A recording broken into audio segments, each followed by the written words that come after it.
Mr. Pond Boss, tell me how. Hey, Mr. Pond Boss, let's do it now. Hey, Mr. Pond Boss, you're the one that makes fishing so much fun. Well, I woke up this morning and I headed for my pond. Meet Mr. Pond Boss, yeah, we're gonna chase the sun. Firing up old Sparky, show where the living breed. Hey, Mr. Pond Boss, tell me what I need to raise. Hello, everybody. Bob Lusk, the Pond Boss, coming at you from a hotel room today in Hammond, Louisiana. Hanging out with my granddaughter, Gentry. We're doing a little road trip, and we're cruising along. We stocked the lake over near Beaumont, Texas today, and now we're going to stay overnight here in Hammond, Louisiana. I see Jason Nepstead. I thought you were going fishing, mister. Anthony Abate up with us there. Anyway, we stocked the lake with some fathead minnows getting ready for bluegill and the other forage fish. It's kind of hot, but we did it anyway because we knew it would work over near Beaumont, Texas. And now I'm hanging out in Hammond, Louisiana. Oh, Jason is on the lake. He's fishing while he's watching this. I love that. There's Dennis Backcheese. Yeah, Gentry's with me, man. She is. Michael Gregg. Hey, Michael. Good to see you, buddy. Anyway, now I'm going to, tomorrow we're going to go up to Jackson, Mississippi and spend a little time with one of the Pond Boss moderators, Eric West. Visit with him for lunch and then stay the night somewhere around there. And then the next day we're going to head up south of Memphis, Tennessee, and work on a 50-acre lake. There's a private fishing club up there. Actually, it's owned by a family. It's their own fishing club. Hey, Dick Tabbert, Jim Liner, we will see you Monday. Todd Austin, hello, Todd. Good to see you. Well, anyway, we're going to go talk to this group, this family, about what to do, about how to renovate a pond and renovate a lake and do it efficiently. So that's going to be my main topic tonight. Yeah, Dennis, she is the pond princess, and she knows it. She'd like to be in on this broadcast, but I kind of got her perched over there, sitting still. I told her we'd go out on a date if she just hang in there with me for a little bit. And she is. She's doing a good job. Anyway, I thought tonight we'd talk about all the due diligence that people need to do to think about before they renovate a pond.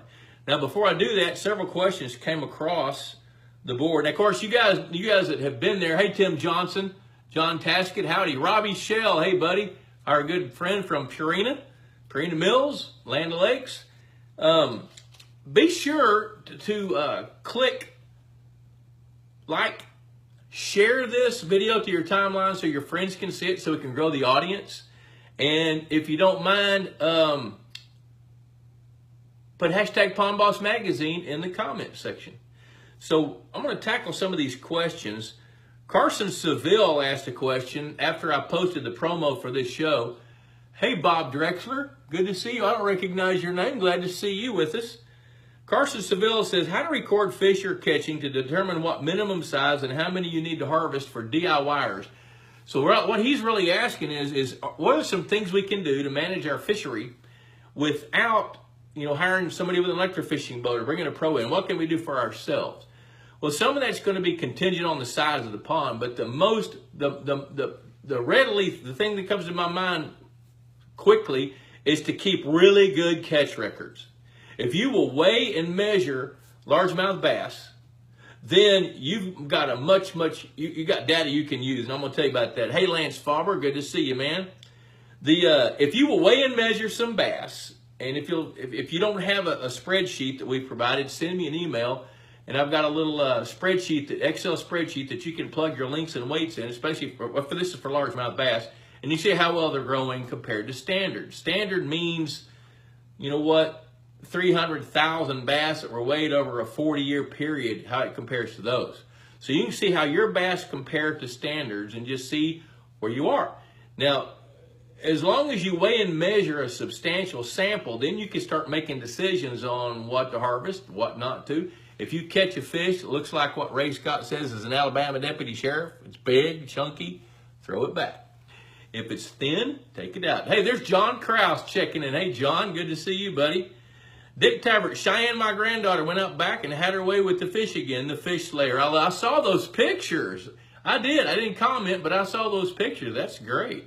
And hey, John Krause, I got a few garden pictures. When I get back home, I'll put those up so you can see what's going on with the garden. Colin Pearson, Pond Boss finally caught you again live. Just found out I can buy archived issues of Pond Boss magazine. Yes, you can. So I'll hold my question about swimmer's itch until I review your past article. I have an article about swimmer's itch. There's a parasite that causes swimmer's itch. So you must be, I don't remember where you're from, but I got a feeling it's in northern waters. And that being the case, there's a bug that Redear Sunfish eat. You can stock Red Ears or pumpkin seeds, depending on where you are, and that will help with that.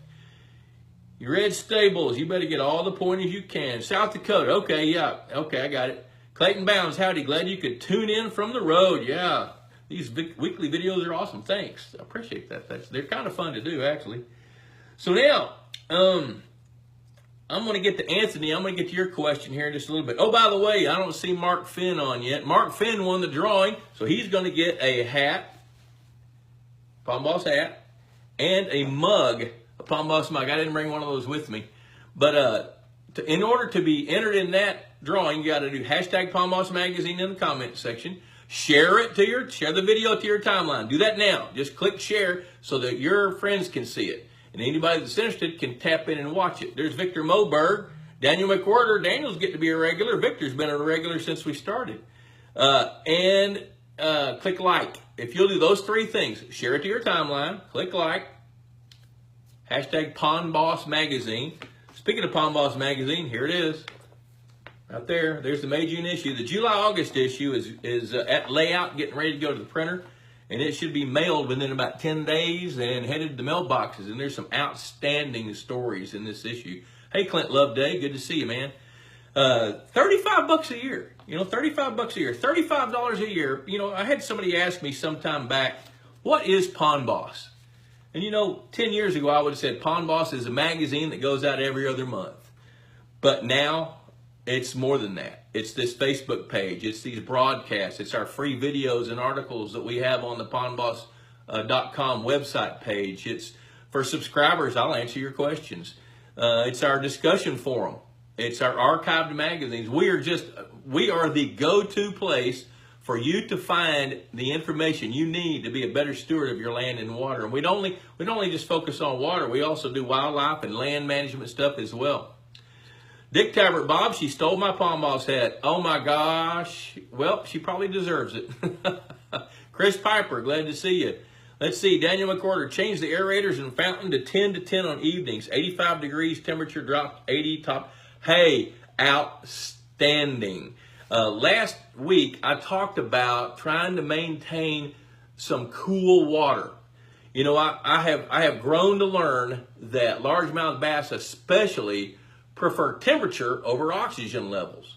They will seek a cooler temperature, and what Daniel did was, by changing his aerators to go from 10 o'clock at night till 10 in the morning, he's aerating during the coolest part of the day and not getting that warmer temperature in the heat of the day, especially in the Texas heat where he is. And his pond temperature dropped 85 to 80. That's huge. 83 is the magic number for most warm water species. Good job. I love that. Hey, Rick Best, how's everything over there in North Carolina? Be heading your way in November, man. Maybe we can go have dinner. That'd be fun. Let's see. Roger Benson asked a question. He said, what factors increase success of stocking red ears with bluegill and largemouth bass? Well, I'll tell you what that is. This is going to be your take-home point for fisheries management tonight. If you have the best habitat for that species of fish, for all size classes of that species of fish, and provide the food chain, they're going to thrive. Now, the reason red ear wouldn't thrive in a bass bluegill pond is because of the habitat. Guess what red ear sunfish eat? In the south, where I am today, I'm in south central Louisiana, they call them shell crackers. And the reason they call them shell crackers is because they eat crustaceans, snails, little bitty mussels, things like that. You know, there's some gigantic red ear being grown in Arizona because they're feeding on quagga mussels. They'll eat zebra mussels when the zebra mussels are tiny. So if you've got the right habitat for red ear sunfish, which means that they've got to be somewhere where snails are growing, because that's their food, what that trickles down to and boils down to is plants. If there's aquatic plants submerged, rooted aquatic plants growing in your pond, then you've got suitable habitat for Redear sunfish to thrive. I can't tell you how many times I've seen a fishing pond just fall apart with the red ear where the bluegill are doing great. And it's just because they don't have the right habitat, which is plant life. There's my longtime friend, Carrie Cooper Wood. Carrie Wood, good to see you. Brian Lawrence, good to see you. Let's see here. So Ken Elaine, I guess that's how you say it. I'm going to say it, Ken Elaine. He says, how about addressing cold water species habitat in ponds and their requirements in the Northeast? Well, cold water species are going to be the salmonids. That's going to be trout. It's going to be different species of salmon, brook trout, rainbow trout, brown trout. They prefer water with some movement, highly oxygenated, and cold. Hey, Joanne, good to see you on. If you've got good, clean, moving water, and you've got some places these fish can hide, riffles. If you've got rocks, rock piles that they can associate to, not necessarily hide in, but associate to, then you stand a better chance. Hey, Carrie, she says, hello from Sunbaked, Central Texas. I was there yesterday.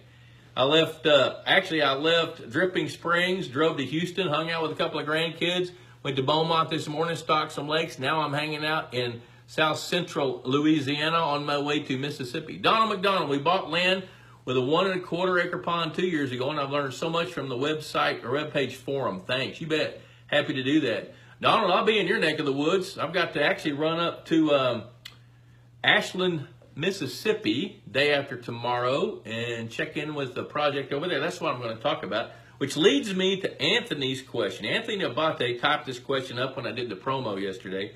He said, at what point should a pond owner consider a rebuild/restock? Let's talk about that. Be sure and click like, #pondboss.com, or #pondboss magazine, and share this video to your timeline. $35 a year, 6 issues. This is the economy that fuels what you get to see here for free. Debbie and I went out to dinner, I guess it was Friday night or Saturday night. Saturday night, I guess it was. Spent $42. That was gone the next day. This stays with you for a year. Subscribe to Pond Boss. Let's talk about renovating ponds and lakes. And I'll just take you through this real world example. I'm going to go meet with a family on Friday afternoon, stay overnight at their property. They have 2,000 acres of land, and they have a 50-acre lake on it, a 70-acre lake, and 2 5-acre lakes. Well, one 5-acre lake they're pretty happy with. The 70-acre lake is too big to do anything with. It's actually a flood control lake, and they don't have a lot of control over it, and it would cost too much. But their question to me is, hey, Susie Nugent, good to see you. The question to me is we have not been able to manage the fishery in this 50-acre lake, so we'd like to renovate it. Well, there's really 2 directions to go. Renovate could mean reset or go in and eradicate the fishery and just start the fishery over. So what we'll do when we sit down, one of the first things I'll do is say, okay, what's the mission? With this 50-acre lake, that's a pretty big body of water, you know, and they're a little tedious to manage sometimes. And let's talk about how you want it. So tell me your goals. Tell me your short-term goals, your long-term goals. Kind of give me an idea of what you're wanting to do there, and then I'll help you figure out a game plan for that. Let's see, Doug Biggs, I just learned I need plants for my shell crackers. Now I need to know how I go about getting some and what kind.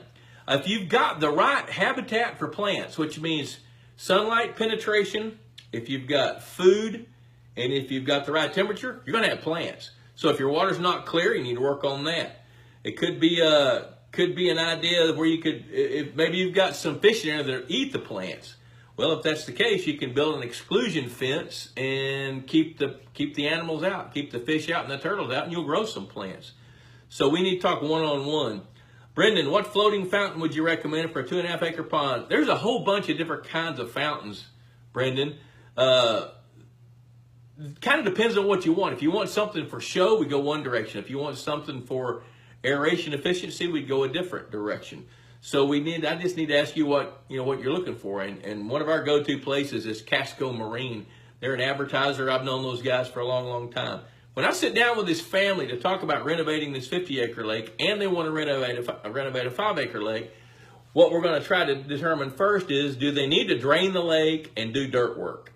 Well, the way we figure that out is I'll ask them if they have a lake map, which they probably don't. If they don't, then I'm going to recommend that we create a bottom contour map of the lake, which not only can we find out the depths and we find out the contours, we can get a fairly good estimate of silt and habitat. Is there any habitat? So when we're talking to them, they told us over the phone and via email that there's not a lot of habitat in that 50-acre lake, and that it's over 60 years old. No, wait. No, that's the 70-acre. This lake is 100 years old. So what are the odds of a 100-year-old lake having any kind of habitat? I'm going to tell you the odds. 0. Any natural habitat would have been woody in that part of the country because there's not a lot of rocks in that part of Mississippi.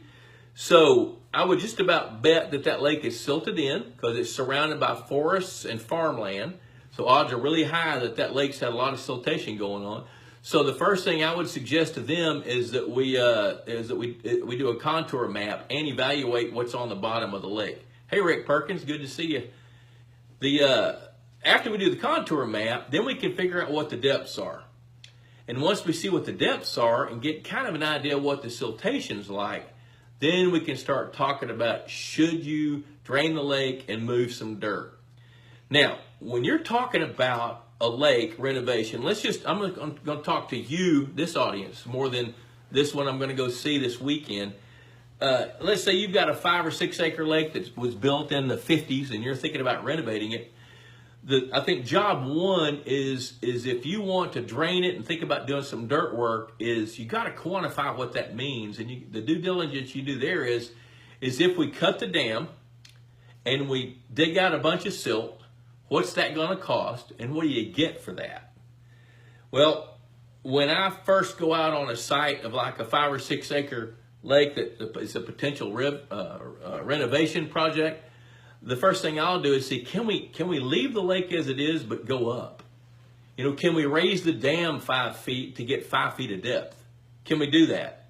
And if we can, then I want to look at that and see if that's really a viable option. Hey, John Wilson, the Indians playing today? I didn't look.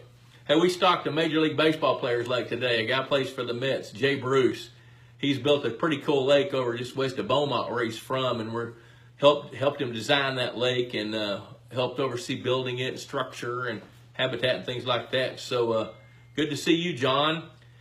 So if we're going to do the due diligence, the first thing I look at is to see, can we raise the dam and raise the level of the lake to buy the depth that we need? Because when somebody says, I want to renovate a lake, I need more depth. It's silted in, it's too shallow, there's no habitat. Whereas if we were to take, say, a 3 to 5 acre lake and go up 5 feet, well, in order to do that, we're going to have to scour the top of the dam, churn that clay up, add clay to it, and raise it. We're going to have to get that clay from somewhere, and chances are we're going to get it from the perimeter of what will be the newly flooded part of the lake. So we can take a good part of the perimeter of that lake and create brand new habitat, leave the silt where it is because it's not doing any harm, if we can go up 5 feet. So that's the first thing we look at. Then the second thing is if we can't go up, for whatever reason, limiting factor, if water is going to back up on a neighbor or something and we can't do that, then we'll look at, okay, how much silt is there? And we got to figure out the average depth of the lake, and then what do we need to do to get the depth and rearrange dirt to make habitat to make it a good fishing pond, if that's the goal. Well, I'll tell you a little story. Where I first learned this. I learned this like in 1986 or something ridiculously long ago. 30-something years ago. There was a fishing club near Sherman, Texas, and they decided that they wanted to renovate a small pond. So they got 3 bids to do it. One bid was something like $18,000. Another bid was $10,000. Another one was $6,000. Well, they took the bid for $6,000.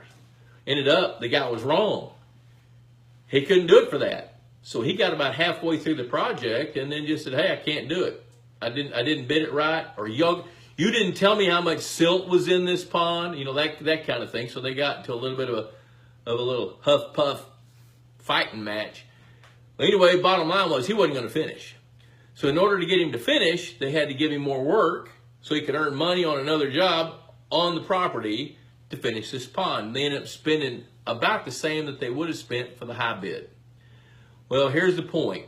If somebody had done the homework of figuring out how much silt needed to be moved, how much silt could be moved, where would they put it, and then figure out how much it's going to cost, then you can make a smart decision. They didn't do that. I wasn't into lake building stuff back then, so this was a learning curve for me. I was the guy who was going to stock the fish back in it when this guy finished it, which took 18 months, by the way, because his equipment broke down. It's a long story, long, ugly story. But the decision, had they realized that the high bid was the correct bid, then they had several choices. They could say, okay, well, instead of spending $18,000 to renovate, this 2-acre pond or whatever it was back then, we could take a bulldozer, cover this one up, go right below it, and build a brand new pond for half of that. So that's another thing I look at. So if we can't go up, how much silt needs to be removed or rearranged or redirected or taken out? How much is that going to cost? Or would it make more sense, instead of trying to take a 50-year-old pond and renew it, just to move downstream and build a brand new pond that'll last another 50 years and build it exactly like you want it? So there's a couple of the choices on renovating ponds. There's Brenda Gates. Hello, Brenda. Good to see you on with us. When it comes to moving silt, you got to keep in mind that basically you're going to be trying to move chocolate pudding. And I know Michael Gray's listening here, and he's probably talking right now, telling me what to say. Well, because this is part of what he does, is he knows how to do this. But if you're going to be moving silt, you got to figure out where you're going to put it, how you're going to get it out, and can you do anything with it once you get it moved. Well, what Mike Otto likes to do is he likes to cut a hole in the dam, let the water out, and do that like right now. Right now. Cut the dam, let the water out. Now, I'll talk about the fishery side here in just a minute. And then let it dry till that silt starts to crack a little bit, and then figure out how to get it out. And typically what Otto will do is he'll bring in a track hoe, set it pretty close to that cut in the dam, and start picking up silt with the track hoe as far as he can reach out, spin around and throw it on the back side of the dam.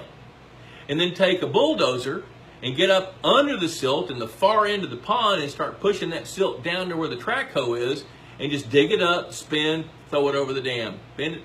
Spin around, dig it up, throw it over the dam until all the silt's gone, and then go back in and then renovate the habitat and create what you want to create under the pond.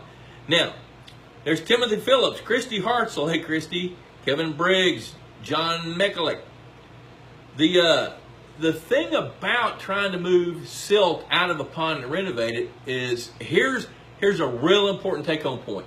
If you're thinking about doing that, you really do need to do the best you can to estimate how much silt you have.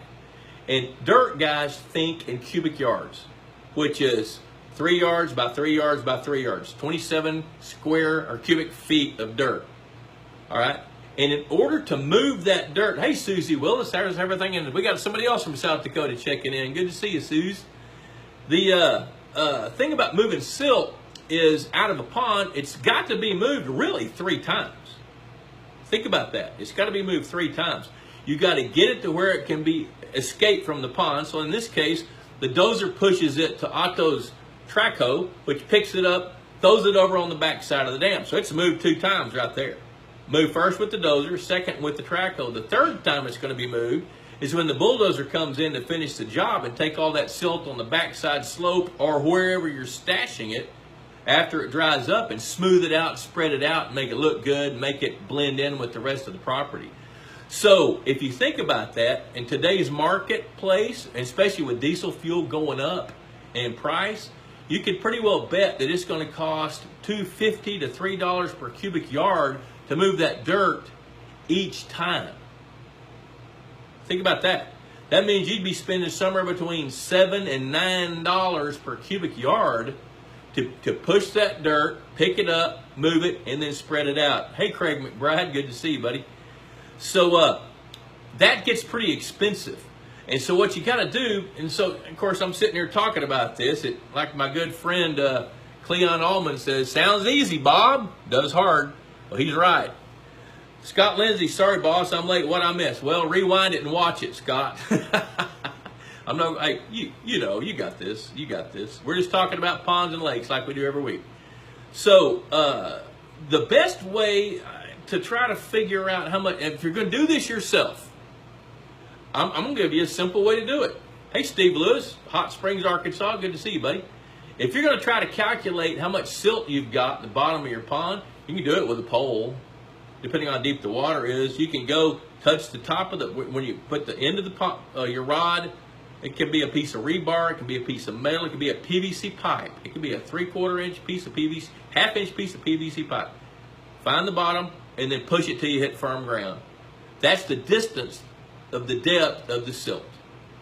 And once you can figure out the depth of the silt, you know when we did that live broadcast the other day from Purina Mills, from the lake, they removed 32,000 cubic yards of silt from the bottom of that 6-acre lake. And that's over 50 years accumulation off of that farm. Well, before they did that, we went and calculated about how much silt there was. I estimated there to be 35,000 cubic yards of silt in the bottom of that lake. And they ended up moving out 32,000 cubic yards. And it's pretty dadgum expensive to do that. So the thing about Purina, they couldn't go up. They got a paved road on top of the dam. So there's a few variables. So if you're going to try to do your due diligence, if you can calculate and estimate as close as you can the volume of silt that you've got, then you stand a better chance of estimating what it would take to get rid of it. You know, and then you got to go through the processes. You got to get the water out of the pond, because you're not going to get rid of the silt with water in the pond. You're just not going to do it. You get rid of some silt around the perimeter, but you're not going to get rid of all the silt. Now, that doesn't mean you need to get rid of all the silt. It goes right back to the goal. What's the mission? What's the mission? If you just want to get some more depth, you know, it may be that you can take out 1/3 of the silt around the edges of the lake and get the depth that you want. It could be, you know. So you got to do some due diligence. Let's see. I saw a question down here. Donna McDonald said we stocked 700 of a copper nose and red ear mix. 70% copper nose, 30% red ear. There's some kind of grass growing in ours from the water line to about 4 feet out. It's maybe 3 inches high. Is that enough for red ears? Yeah, probably is. It's probably enough for red ears, especially if snails and things are feeding on it. You know, and I don't remember where you are, but if it's growing 3 inches off the bottom, that could be one of 1,000 different kinds of plants. So I'm going to give you just a quick answer. Having 3 inches of plants on the bottom of a pond growing will be helpful for red ear sunfish compared to having 0. Now, is it going to be as good as having, you know, 3 feet deep of bushy pondweed with snails all over it? No, but it's better than nothing. And it may be totally adequate. There's Chris Blood. Hey, Chris. Bear Brundret. Brian Lawrence says, any idea if you fill a pond and silt, ballpark on how long it would take how long it will be? Okay. If you fill in a pond and silt, okay, how long will it be till hard ground again? Okay, depends on how much dirt. Okay, here, if I understand the question you're asking, Brian, if we look at a pond and we decide, look at there's Clark Cole. Clark worked for me back in the 80s, man. Hey, Clark, good to see you. Fred Bingaman, good to see you on the men, Fred. Glad you're on here. If you fill in a pond and silt, you know what? If you put 6 or 8 feet of dirt on top of that silt, it'll be pretty stable. Because odds are, in a pond that's silted in, there's not going to be a lot more than 3 to 4 feet of silt, depending on how big the pond is and how much runoff it's had over the years. If you're going to fill in a pond, you're probably going to fill it in with the dirt that came out of it in the first place, which is going to be the dam. You know, so it wouldn't take long. Let's see, John Mikulik said, would any kind of pump work? Well, sure. I guess the question you're asking is what kind of pump to pump water out of a pond. It depends on how much water's coming in the pond. You got to pump it out faster than it's coming in.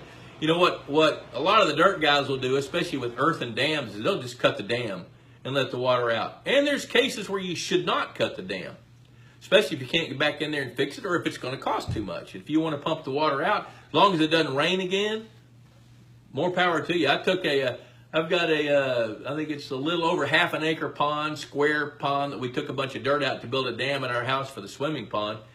And I got I borrowed a 4-inch pump from Otto, took 3 days, pumped it completely empty, got all the fish out, started all over. And I just wanted to get all the fish out. That was my goal. I didn't want to do anything with the dirt, but it took 3 days to do that. Let's see. Brenda Gates, a huge blue crane is eating my fish. Uh-oh. Let me tell you a little story. I was at Kingfisher Society, which is Richmond Mill Lake in North Carolina. I don't know, probably over 10 years ago, 2006, somewhere through there. And my wife, the Queen, called and she said, "Honey, where's your shotgun?" I said, "What do you want my shotgun for?" She said, "There's this big gray bird that just ate one of your big bluegills over there on the other side of the pond." And she was out drinking coffee on the porch. We've got a swimming pond right beside our house. And at that time, we had some pretty nice 1/2 pound, 3/4 pound bluegills that were 3 years old because we'd stocked it 3 years earlier. And I said, "Why do you want to shoot the bird?" She says, "Well, it's eating your fish." And I said, honey, listen, it's a great blue heron. First of all, they're against the law to shoot. You know, they're federally protected. We don't want to do that. And he's just trying to make a living. That's all he's trying to do. And then we changed the conversation. Well, I got home a few days later, and I was out there with her having coffee, and the feeder goes off, and here comes that great blue heron. Comes in, sits down right beside that feeder, snags about a 3/4 pound bluegill. And I got up, and she said, "Where are you going?" I said, "Well, I'm going to go get the shotgun." She says, "You're not going to shoot lurch, are you?" "No, I'm not going to shoot lurch." You know, that's just, no. But I tell you what you can do. If that bird is coming around where you're feeding fish, what we did was I changed the timer on the feeder to midnight, and that stopped it. The fish came in and fed way after dark. The bird was on its roost, and it went away. Donna McDonald, thanks. What kind of plants are good for a pond that won't take over? You know, I tell you, the plants I like, and I don't remember where you are, but it's going to be regional, the kinds of plants that I like. But American pondweed is my #1 favorite, especially if I want Redear Sunfish. Eelgrass is another great choice. There's Leo Wynn. Hey, Leo. And so most of the pondweeds are really pretty good. Some of them can be invasive. Bushy pondweed can be invasive in most parts of the nation. So do a little homework on what's local that are good plants for you. And eelgrass, American pondweed. I like curly leaf pondweed. Some people don't, but I like it. You know, and so look at some of those. Those are good choices. Let's see here. John Mikulik, no silt. Let's see, I forgot you. Was that where we covered? Okay, John, I don't see your original question on here. Okay, what kind of pump would work? No silt. Any kind of pump. If you want to go rent a trash pump, you know, from the Home Depot, that works just fine if you want to pump a bunch of water out. Victor Moberg, I found a nice pond full of American pondweed and transplanted some. Plan to do more soon. I think that's fine. I don't see any problem with that at all. Clint Loveday, I pumped my 8/10 acre pond out in 2 days with 2 gas-powered pumps and then lined the pond with clay. There you go. There's a real-world answer to that question. Yeah, Donald McDonald, Central Mississippi. Okay, I got you. All right. Central Mississippi, American pondweed is a great choice. Eelgrass is a great choice. Vallisneria. Small leaf pondweed. Look at any of the pondweeds that have a leaf on it. Those are good choices for where you are in Mississippi. All right, let's see. John Mikulik, we have a canal that's almost filled in with silt and dirt. Would a slush pump work if we threw it out on land? Okay, a trash pump, slush pump won't pump silt. It'll pump a little bit, but it's going to pump mostly water. Once the water quits, it's not going to pump silt. You know, now, listen to me here. American Sport Fish Hatchery, there's a number of people, Enviro Dredge, American Sport Fish Company, that will do dredging. And if you're going to think about renovating a small body of water, look at dredging. Look at dredging. That could be a feasible, viable, smart way to do that. And as a matter of fact, in my little promo, I put a little tease in there about next week. So let me tell you about that. Next week, I'm going to be at American Sport Fish Hatchery in Montgomery, Alabama, and going to sit down with Sean McNulty and talk about F1 tiger bass. We can also talk about dredging if you want to. So that would be a good time to hear a little bit more about dredging. But here's the point for tonight: is you sure should look at dredging, because if you're going to renovate a pond by moving dirt, the due diligence you have to do is how much dirt do we have to move? Where can we put it? How long will it take? What will it cost? And the cost is going to be based on the volume of dirt that needs to be moved, where you're going to put it, and what kind of equipment's going to be needed to use to move it. So there you go. Chris Blood. Hello, Bob. Hashtag Pond Boss Magazine is a fantastic resource if you own a pond or lake and looking for answers to make it great. Contact Bob Lusk Outdoors for great lake management advice and referrals to the best lake managers near you. He knows them all. Chris, thank you. You remind me of that every time you come on, and my goal is to try to help folks, be better stewards. And I don't really think about promoting myself. But let me say this. With Pond Boss Magazine, we've got an outstanding reservoir, if you will, of people that are really good at what they do. So we're happy to refer people to you. There's Justin Stain. Justin's the one that delivered the fish this morning down to the lake we stocked. I'm glad you made it home safe, buddy. That was a 6-hour drive down, 6 hours back. Good to see you. Pierce Johnston, good to see you. The Pond Boss Magazine is a resource. We've got our resource guide. Actually, you know what? I've got one right here. Let me show it to you. Here's our resource guide for 2018. We're happy to send you one of these. Just send us an email at info@pondboss.com. Request the resource guide. In this, we've got listings of people that we've vetted. Some of them have been with us for years. Everything from how to stop leaky ponds to microbes to fish stocking to lake management, aquatic plant management, all that. Something else that, since Chris is on board, I picked up one of our brochures. We designed a brochure. Chris works with Texas Hunter Feeders, and we created a brochure for Texas Hunter on how to feed your fish. And this goes out with every fish feeder that they sell retail. So if you want one of these on how to design a feeding program for your fish, include that in your email to us at info@pondboss.com. Just say, hey, I want to see your feeding program for your fish brochure, and we'll do that. And to kind of continue with what Chris is saying is Bob Lusk Outdoors, I've got several staff, crackerjack fisheries biologists that are outstanding, been with me a long time. Got an outstanding business manager, good office staff, and we are happy to go out and do the work that we're qualified to do to help you with your ponds and lakes. We've even gotten to a little bit of wildlife management, working with some wildlife consultants. So we'd be happy to help. Just say the word. Now, with Pond Boss, I want to refer you to anybody that's in the resource guide that can be helpful to you. So once I know where you are, what it is you're looking for, then I'll connect you up with, refer you to one of our outstanding vendors, advertisers, etc. And those of you that watched the last time I was in a hotel room, look, water, throat. Kevin Briggs, can't wait, love their company and their bass, talking about American Sportfish Hatchery. Yeah, those guys are really good. They're top of the line folks. All right, let's go back to renovating ponds. Now, renovating a pond doesn't necessarily mean moving dirt. It could be, and here's a great example. I got a call a couple of weeks ago from a guy, 28 years old, had just gotten involved with his family farm. His folks are starting to, they're not getting real old, but they're getting less interested in taking care of the pond because nobody's fished it. Well, now that their son is in his 20s, he's out of college, he's married, he's got a little bitty boy. And that little boy's 2 years old and won't be long till he's ready to go fishing. So this guy wants to take charge of the family farm and help do some things. And one of those things is to make the pond better. Well, he doesn't really want to go in and spend a lot of family money to try to drain the lake. The pond's about 40 years old. It's 2 or 3 acres, I think, if I remember right. So what he wanted to do is to go in and evaluate the thing and see what they could do to make fishing better. So renovating might just mean let's take what we have and improve it with what we've got and just live with what we have. And that's perfectly fine as long as you understand what that means. Now we're not going to take a shallow silted-in pond and turn it into the best bass fishing lake on the planet if we don't have the right habitat, great water. We don't want to be dealing with water that's going to continue to eutrofy. There's your big word for the day, eutrofy.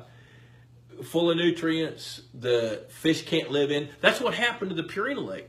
It was so enriched and so heavily silted that there was nothing we could do to keep that water happy enough for fish to live in it. We couldn't aerate it enough. We couldn't try to take nutrients out. Wasn't going to happen. There was just too much over the years that have congregated in that water. The water wouldn't work. So as long as you've got good, clean, happy, healthy water, then there's things we can do with existing ponds to adjust the habitat.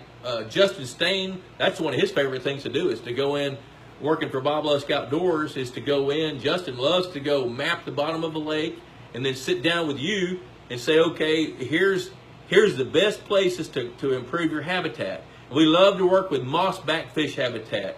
They're easy to work with, their products last forever, and they work. You know, so Justin's got a pretty good alliance built with them.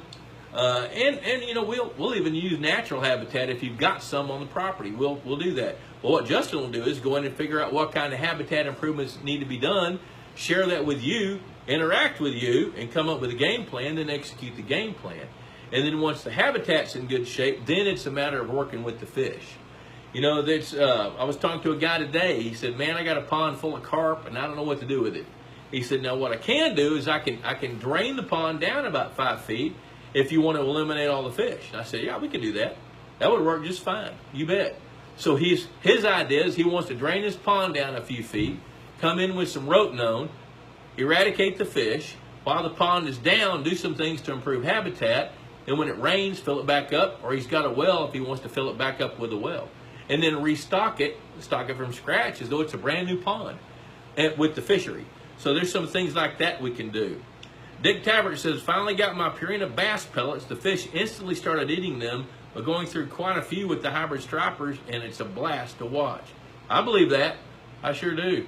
Brad Rom, hashtag Pond Boss Magazine. Hey, Brad, good to see you. Josh Flowers from Twin Oaks Pond Management. Good to see you, Josh.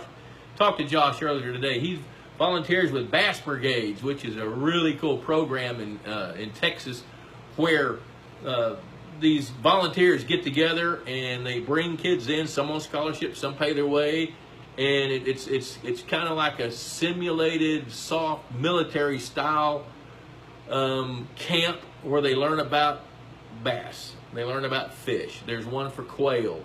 There's one, I think, for deer. There's one for bass, you know, and it's really, really good. It's great to get kids in the outdoors. And by the way, we've got an outstanding article in the upcoming issue of Pond Boss. If you haven't subscribed to Pond Boss, $35. If I told you that, there it is right there. Jump on board with us. There's an article in there that Dr. Wes Neal from Mississippi State wrote about getting kids involved. And if you haven't gotten kids involved in fishing, please do. They're the future. They're the future tax base. They're the future consumers, future landowners. And we got to get them out so they can understand what it's about, you know, to enjoy the outdoors and be good stewards of it. And that's part of what the Bass Brigades does, is teaches kids not only how to catch fish, but how they get there and what do we need to do to take care of that resource, because it is a resource. You're going back to renovating ponds.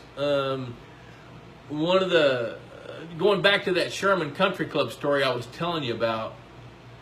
Okay, Victor Moberg says saltwater too. Yeah, I forgot about that. Yeah, saltwater. They do a saltwater brigade.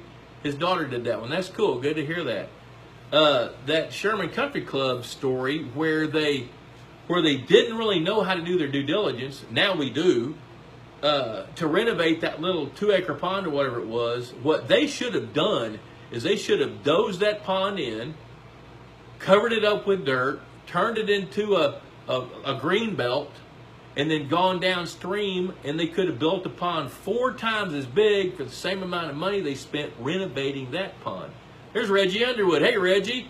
Good to see you, man. Talked to Reggie on the phone earlier today talking about gypsum and how to clear up muddy waters. Good to see you, Reggie.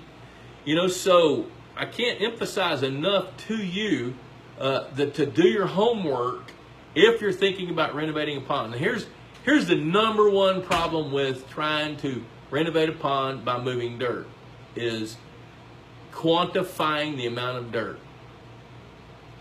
There's a big difference between moving 10,000 cubic yards of dirt and 30,000 cubic yards of dirt, and it could be that the 10,000 you move in the right place has the same value as if you moved $30,000 that you actually left.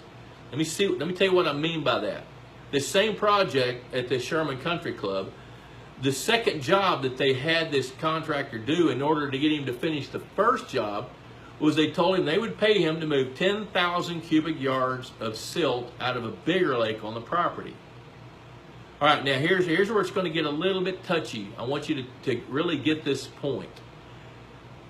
That's when I started figuring out the strategy of getting silt out of a pond or a lake. This guy was going to do it with an old-fashioned drag line on a cable because that's what he had. Well, what I told this board of directors is if he digs down 6 inches over a finite area, that could be half of the dirt. So if you only want him to go down 12 inches, he needs to stop at 12 inches and not dig that next 6, because then the same thing's going to happen to you on this project that happened to you on the one that he didn't finish. So here's what I'm saying. Let's see if I can explain that a little bit better.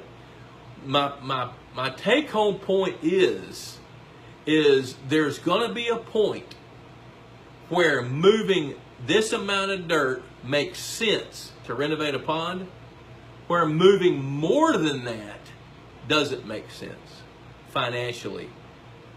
And what you got to do is figure out what that is. Now, of course, I know there's folks out there with deep pockets and they want to build the pond, they want to renovate it, clean it out just like it was when they were children 65 years ago or 50 years ago, and the way they want to remember that pond. Okay, now that, that's one thing. That's somebody spending money from the heart on a piece of property where they're not going to recover the value. Where most of us, the boat most of us are in, is we want to do what makes the most sense. If it makes sense to renovate that pond and take some dirt out, then do it. There was one we did, it just hit me, that we did about 4 years ago, where it was about a 3/4 acre pond, and it was going to cost about $8,000 to get the silt out of that size pond, simply because it had to be moved 3 times. And they were going to have to push it with a bulldozer, dig it with a track hoe, put it in a dump truck, haul it to the other end of the property, dump it, which try to dump silt out of a dump truck. You got to have a special dump truck for that, or it'll stick in it, And it's little things like that. You don't know what you don't know until you do that, And then once they get that dirt piled up, then they've got to spread it out and mingle it with the existing dirt, or you have this layer of silt laying on the ground. Every time it rains, it turns into a big blob of snot, and then when it's not raining, it turns into a cracked desert, with all kinds of stuff growing in it. What we did on this particular property, after we did the due diligence and figured out that it was going to take 3 pieces of equipment, a track hoe, a bulldozer, and a dump truck, then this guy came up with the idea. He says, well, can't we just go right down here? Because this pond seeps anyway. Why can't we just use it like it is as a silt pond and just build another pond downstream for the same amount of money? That's what we did. And it made great sense. He had enough room on his property downstream from this pond to go build a pond that was 3 times as big for the same volume of money. Oh, Leanne just told me, still time to order your Pond Boss shirt. There's one right here. Pond Boss. Leanne's is spearheading a drive. If any of you want a Magellan shirt similar to this one, I don't know what colors they come in, send an email to info@pondboss.com. and Leanne will tell you all about it. I think by the time we buy it, have it shipped to us, have the logo put on it, and then ship it to you, it's about $50. And it's worth that to some folks, and if it's worth it to you, please do it. The main thing is subscribe to Pond Boss. Please do. I'll tell you something. I'm thinking about this. Okay, Leanne, since you're listening, help me with this. If you have not subscribed to Pond Boss, if you will subscribe to Pond Boss within the next... I tell you what, by the end of business tomorrow, by 5 o'clock tomorrow afternoon, we'll throw in a Pond Boss hat, which pretty well chews up the profit we get out of a magazine subscription. But we need more people. We want more people. We want you to be subscribing to Pond Boss.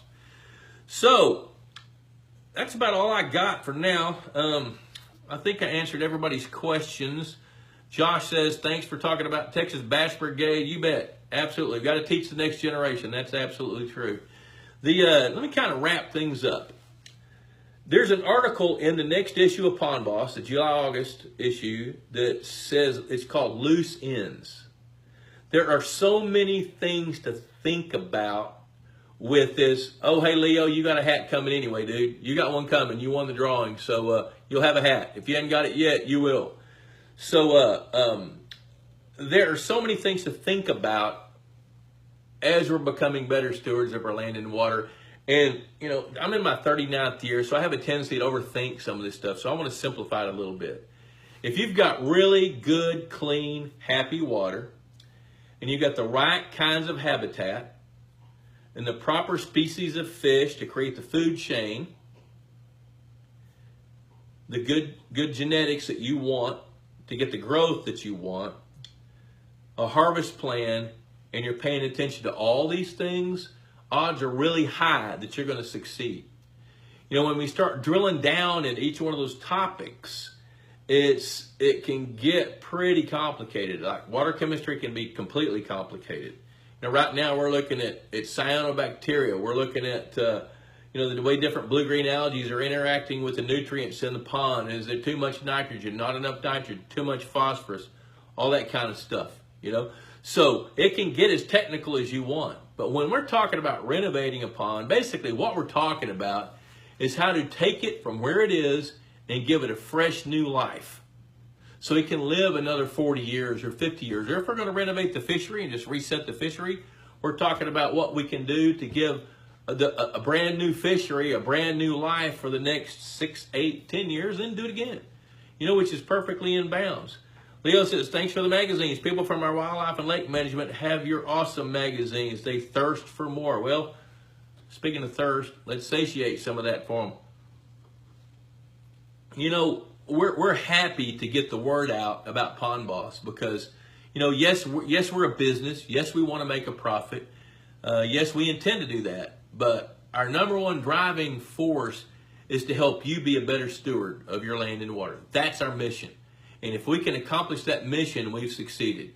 Now, Bob Lusk Outdoors, you bet. If you want to consult with me, I want to charge you for that. You know, I want to go out and help you get what you want, but I also want to get paid for it. You know, but I am also going to spend my time doing this to try to help you learn what you need to learn. There's Mike Rivers. Hey, Mike. I'm not going to be, well, I'm going to be pretty good ways away from you. I'm going to be southeast of Memphis, Tennessee here in a few days, day after tomorrow. So, 7:22, we got 8 more minutes, but I think I'm going to wrap it up. My little granddaughter, Gentry, she's over there. I can hear her singing, and that means she's ready to go to dinner. And they happen to have a little bistro here at this Holiday Inn in Hammond, Louisiana. Thanks for tuning in. Next week, next Wednesday, listen to this, 6:30 to 7:30 Central Time, we're going to be hanging out at American Sportfish Hatchery. Special guest will be Sean McNulty and, you know, maybe some of the other guys there. I don't know. I'm going to talk to them when I get there. I'm going to be there. I'm going to be in Montgomery Monday. So I'll be checking in with those guys and talking to them a little bit more about it. And that's going to be pretty cool. And we'll talk about their F1 tiger bass, where they came from. Which that's a cool story. Talk about the history of American Sportfish Hatchery going back, you know, 28, 30 years, however old they are. I remember when they started. And they've got a pretty darn good legacy and some solid science. They're one of the few go-to hatcheries for genetics that we completely believe in. Chris Volkers, new into ponds. Thanks for sharing so much. Hey, happy to do it, man. All right, so we will see you next Wednesday, 6:30 to 7:30. Checking in from Alabama. Good evening, everybody.